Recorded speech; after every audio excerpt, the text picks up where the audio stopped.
Hola, hola, buenas tardes con todos. Me da un gusto estar aquí en la universidad. Y bueno, quiero compartirles algo, a ver si nos, en este contexto de la cosmovisión, hablamos algo de tecnología. La pregunta es, ¿quién usa tecnología aquí? No quiero ver. A veces tenemos hasta exceso de tecnología, ¿verdad? Entonces, yo quisiera mostrarles un poquito respecto a qué estamos viviendo, ¿no es cierto? El ser humano, sobre todo, lo que le interesa es trabajar. Y para eso quiere mover las cosas y hacer las cosas más rápido, correcto. Y en ese sentido, siempre usa algo en que ayudarse. Y primero el hombre para trabajar usó sus manos y de esa forma logró sus objetivos. Pero como todo en esta vida, a veces lo manual cuesta trabajo, se comenzó a tratar de ver cómo ahorrar energía, cómo hacer que su fuerza se multiplique. Y eso es lo que dio lugar a la primera revolución industrial, que en este caso aparece donde el hombre usa un elemento importante que es el vapor. Y en base al vapor se hace una revolución donde se mueven las cosas más rápidas y el símbolo del vapor es la locomotora. Y sirve la locomotora precisamente para ver que ese movimiento movía la economía, movía las relaciones humanas y todo lo que nosotros a nuestro alrededor vemos. Pasa más o menos un siglo y de alguna forma la siguiente fuerza es la electricidad. Y el invento de la electricidad logra lo que al hombre le potencia en muchos aspectos. Le permite aumentar más horas, le permite mover más máquinas, le permite que con la luz se produzca la producción en masa. Pasan otro siglo más o menos, para 1969 se produce una revolución tan fuerte por el invento de los chips. O sea, se siente más fuerte en ese año. ¿Qué había pasado en años anteriores? Se había inventado el transistor. Y el transistor, el hombre ya había logrado dominar las fuerzas, pero le interesaba ahora que el control se pueda hacer de mucho mejor manera. El control de aparatos, el control de todo lo que vemos. Y ese control, de alguna manera, lo hizo en base a unos y ceros. Y estos unos y ceros, de alguna forma, lo que lograron es que el hombre amplifique sus capacidades. Y esto sirvió para modificar muchas de las cosas que hoy vemos hasta el día de hoy. Pero no nos podíamos quedar en esa tercera revolución industrial, sino que aparecería la cuarta. ¿Y saben qué? Ustedes son de esa generación que están viviendo algunos vivimos 2 generaciones de revolución, porque estas revoluciones han sido muy rápido, pero ustedes se dice, ya voy a explicar un poquito más, que estamos ya en esa cuarta revolución industrial que tiene que ver fundamentalmente con la capacidad del hombre para manejar todo lo que hace con tecnologías exponenciales y sobre todo algoritmos. Es decir, el hombre quiere crear su símil, ¿ok? Y en ese sentido, en cada una de estas revoluciones que nos encontramos fundamentalmente, tomamos atención a que la capacidad de procesamiento es lo que de alguna manera está embebida en esto. Y esa capacidad de procesamiento, el hombre ha usado artificios muy interesantes para que esa capacidad de procesamiento se emulen. Primero con tarjetas, luego con unos relés. Recuerden que todo estaba en crear una similitud a los unos y ceros y después de eso aparecieron los bulbos que también similitaban unos y ceros y cada vez la capacidad que ustedes están viendo aumentaba esa capacidad de procesamiento y se desdoblaba. En el 69 prácticamente ya estábamos teniendo una capacidad de que el pensamiento o el procesamiento era inversamente proporcional al costo, es decir, ya comenzaba a disminuir y cada vez aumentaba. ¿Qué consecuencia tiene esto? La consecuencia de esto es que los elementos que ahora tenemos, allá en los años 60, 70, la computación comienza en los 40, y ustedes hay una película que se llama Código Enigma. Ese es realmente el origen del primer gran computador. Y miren los tamaños de los aparatos que teníamos. Eran muy grandes. Y con esta capacidad del hombre, de los circuitos electrónicos, tenemos cosas, si ustedes sacan su teléfono, a alguien se le ha ocurrido abrirle. Y es algo pequeñito realmente, ¿verdad? Y en ese sentido, ¿qué es lo que pasa cada rato? Les invito a que vean este video. qué es lo que ha pasado en el contexto de la evolución desde los 80 hasta hasta el 14 por ahí, en donde esta tercera revolución ha ocasionado que todo se digitalice, todo se democratice, todo sea disruptivo, de alguna manera. Ustedes, muchos de aquí, porque pienso que la gran mayoría de acá son muy jóvenes, no han de haber visto esto, pero de verdad que existía todo a mano, se recortaba, se hacía todo lo que es, y al final todo lo que están viendo ahí se ha digitalizado. Pregúntenle a su papá y a su abuelito cómo era su escritorio, y hoy, digamos, solo necesitamos apenas un teléfono, ¿verdad? Y eso es lo que ha pasado. Y cada minuto que pasa con esta tercera revolución de la informática, tuvo digamos, estamos en esa mitad donde aparece lo que pasa cada minuto, y adicionalmente estamos en la cuarta revolución, estamos justo en el momento donde cambia de una revolución a otra. Y solo para ver una cosa, Netflix en un año pasó de 70,000 horas vistas a 266,000 horas. Buenasas las series. Pero eso es porque tenemos esa capacidad para hacer las cosas. ¿Qué hemos visto también? Por ejemplo, otro ejemplo, las fotos. Han pasado de 46,000 fotos por minuto a casi 174,000 fotos por minuto. ¿Qué pintas de nosotros, no? El selfie. Y si toman en cuenta otras cosas por acá, la mensajería, por ejemplo, la mensajería de Facebook, de 15,000 a 25,000. Y no tengo datos en estas láminas de WhatsApp, pero todo el WhatsApp es todavía mucho peor, el incremento de todo. Y hay nuevos actores como por ejemplo, ustedes, bueno, no han de saber qué es Tinder, ¿no? Pero miren el crecimiento de matches. Si se ríen, yo no sé. Pero bueno, también aparecen nuevos actores, el manejo de voz. El Amazon Echo, los Amazon, ¿cuántas nuevas aplicaciones han comenzado a aparecer? 67 por minuto, es decir, órdenes, ¿no? ¿Y alguien conoce Twitch? Claro, ustedes son gamers. Eso de alguna manera también son nuevas influencias de 936,000 y pico por minuto. Eso que ustedes ven está sucediendo ahora.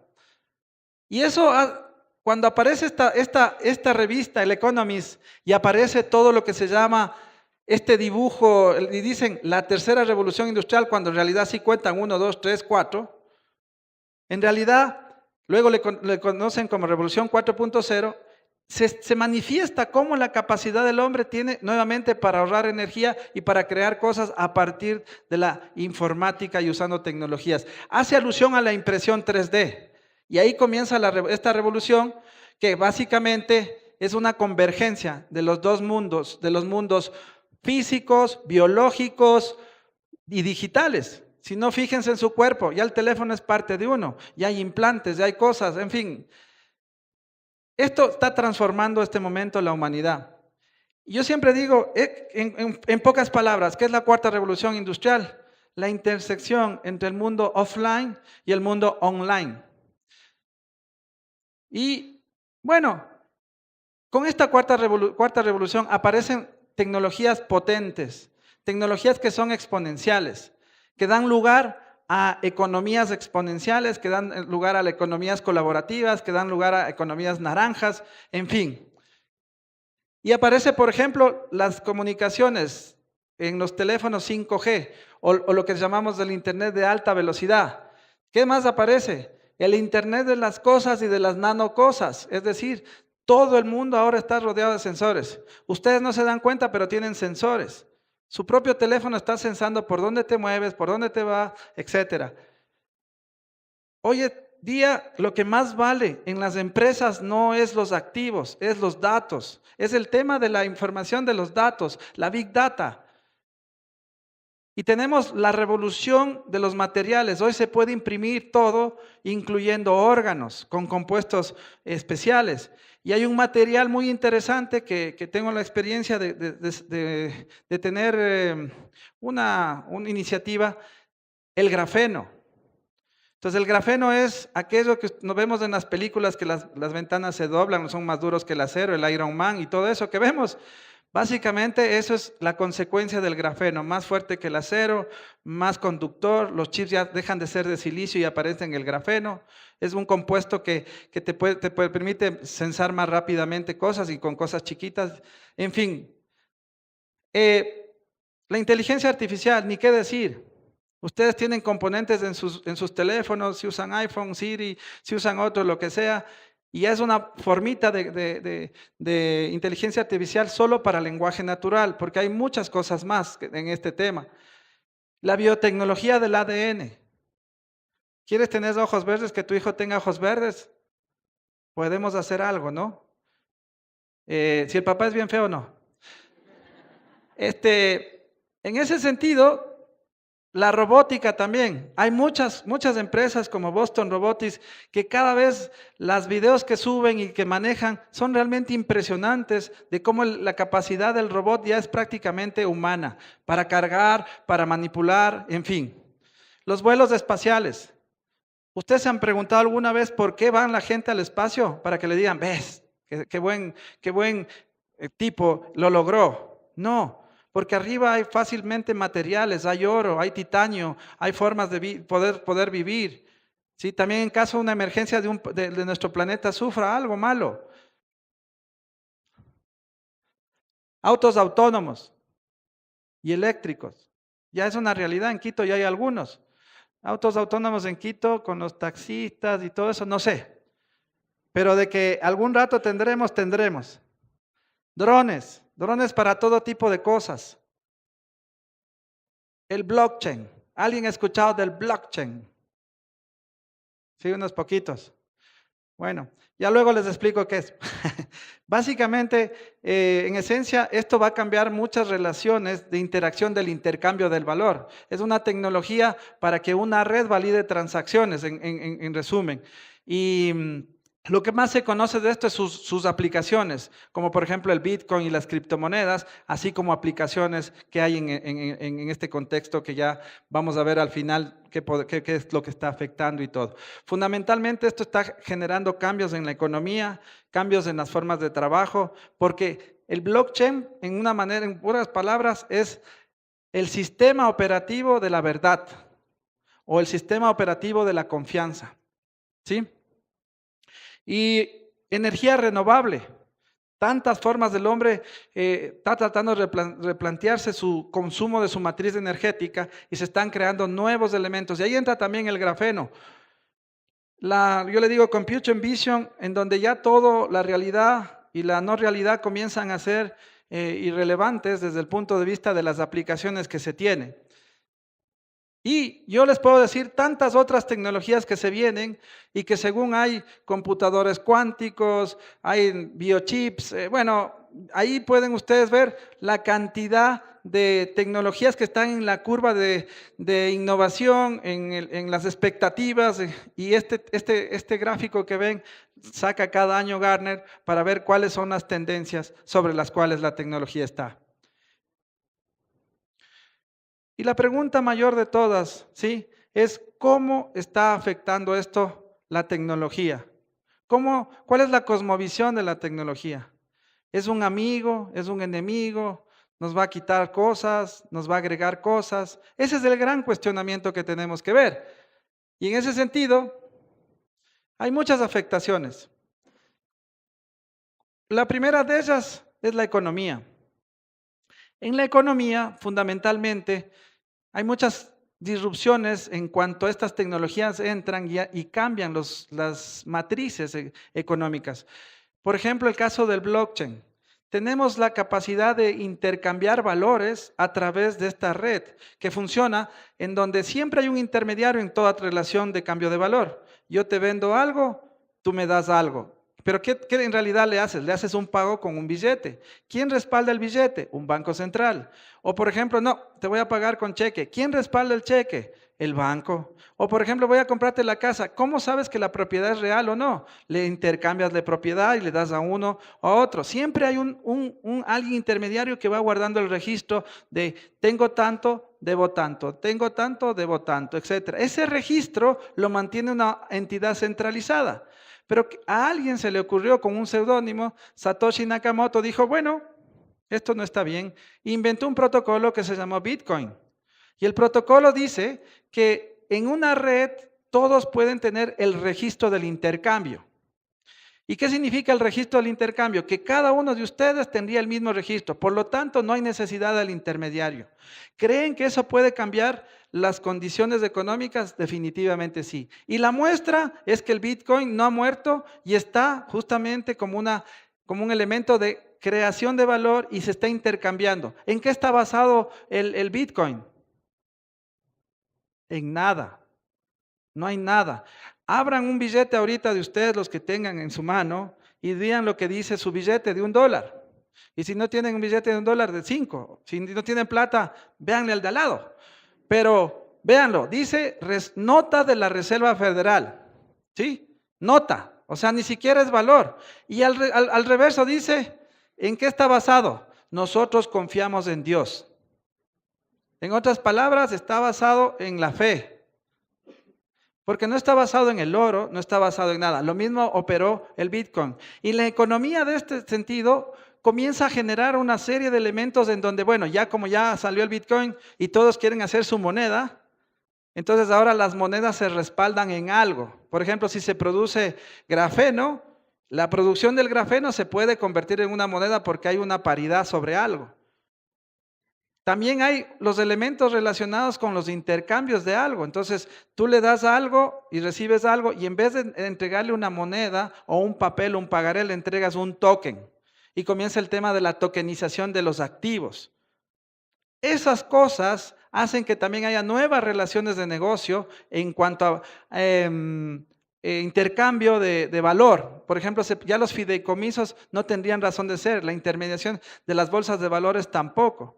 Pero como los que están intermediarios se dan cuenta de esto, pues ellos dicen, si no puedes con ellos, pues simplemente únetelos. Y comienzan a usar las tecnologías, los bancos, las empresas de gobierno, todo lo que intermedia para lograr este tema. Y ese es el tema de las afectaciones principalmente de esto en la economía, a más de otras que por tiempo pues pasaré. La educación.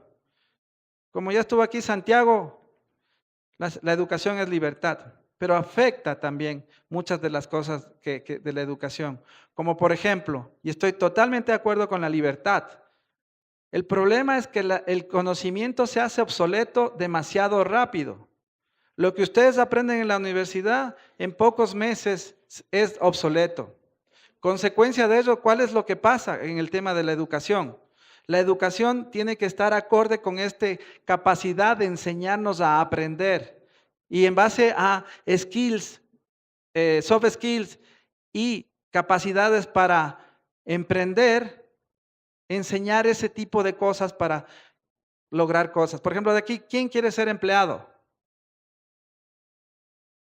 Nadie.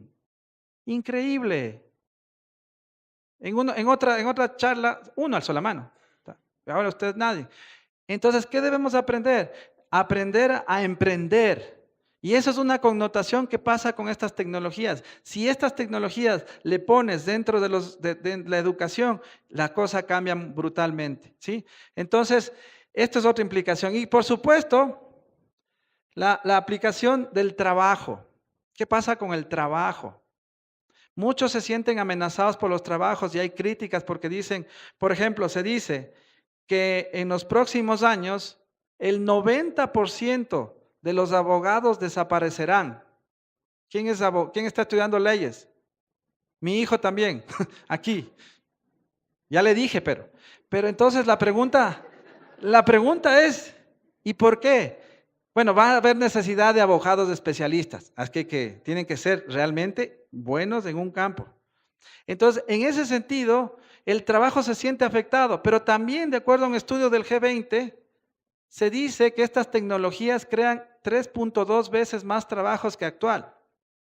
Y si no, hagamos un ejemplo sencillo para que lo entendamos, qué pasó con la segunda revolución. Ustedes se dan cuenta, de alguna manera, que en 1893 se inventó el auto en Alemania. Y hay una foto en el internet en donde dice, esta es la avenida Pensilvania, y en la avenida Pensilvania de Nueva York había todo lleno de caballos en los 1900 y solo había un auto. 13 años más tarde, había solo un caballo y el resto era autos. Así es como se aumentan este tipo de cosas y este tipo de la situación. Entonces, la pregunta es, ¿y los trabajos de esa pobre gente que estuvo ahí? Pues miren, había parafreneros, había gente que alimentaba heno, había un montón de ese tipo de personas. La pregunta que yo les hago es, ¿qué pasa después de que aparece el auto? Se pudieron crear nuevos empleos, como por ejemplo, ¿qué? Reparadores de autos, mecánicos, repuestos, etcétera, etcétera. Conclusión, se crean oportunidades. No las dejen de ver. Obviamente, en otra forma y en otro contexto, tienen que entender que eso hay que estudiar distinto para lograr entender y capacitarse de eso. Se dice que ustedes, como los millennials que hay acá, ustedes cambiarán de trabajo 7 veces. ¿Sí? 7 veces, de los cuales 5 son trabajos que aún no existen. Entonces pueden dar la afectación. Ustedes están estudiando para algo o para emprender algo que aún a lo mejor no existe. Y si inventan algo que no existe, va a ser una startup exitosa y va a ser algo interesante que puede ser de crecimiento exponencial. Finalmente, el marco regulatorio no alcanzará a cooperar tan rápido como van estas tecnologías. Y lo social ni les digo. La democracia será más democracia. El hombre tendrá más capacidades para criticar, pero también los gobiernos tendrán más capacidades para controlar. Controlar como lo hacen ya en China, donde por tu cara saben que estás aquí, que has hecho y tal. Entonces, son tantas cosas que podría quedarme aquí toda la tarde, pero yo les quiero agradecer. Y bueno, ahí está el Twitter, en caso que tengan preguntas. Muchísimas gracias.